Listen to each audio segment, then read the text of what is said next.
Donc je me nomme Martin Dominique, je suis brigadier à la brigade anticriminalité de Bergerac, à la nuit. Donc à 23h45, nous avons reçu un appel de notre station directrice nous signalant un homme s'étant jeté du pont. Donc les collègues sont intervenus sur le vieux pont et nous sommes venus sur le quai Salvette. Effectivement, ils nous ont dit que la personne était encore sur l'eau, surnagée, était en grande difficulté, donc nous avons pris la décision de plonger avec mon collègue. D'où est-ce que vous avez plongé? Donc on a plongé de la cale à bateau. D'accord. Et nous avons posé nos affaires, nous sommes partis à la nage pour retrouver cette personne qui commençait à couler entre les piles du pont et le jet d'eau. Donc nous l'avons maintenu à l'eau, nous avons réussi à le ramener jusqu'à une gabarre qui se trouvait environ à 30 mètres du bord, en attendant que le plongeur et les sapeurs-pompiers le récupèrent et finissent de le ramener au bord de l'eau. N'écoutant que leur courage, et je pèse mes mots, n'écoutant que leur courage, ils se sont mis à l'eau depuis le quai de mise à l'eau des bateaux, situé à plus de 150 mètres du pont. Ils ont dû nager à contre-courant et ils ont pu effectivement sauver cet homme qui était en train de couler, véritablement au moment où ils sont intervenus.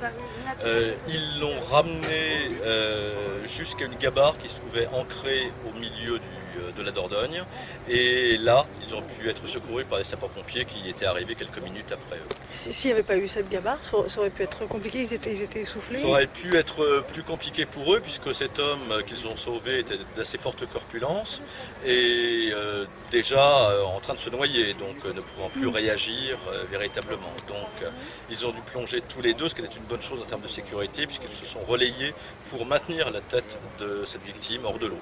Ils sont formés pour ça? Alors, ils sont formés, ils suivent régulièrement des entraînements physiques et pour certains d'entre eux, je parle des fonctionnaires en général, ils ont suivi des formations de secouristes.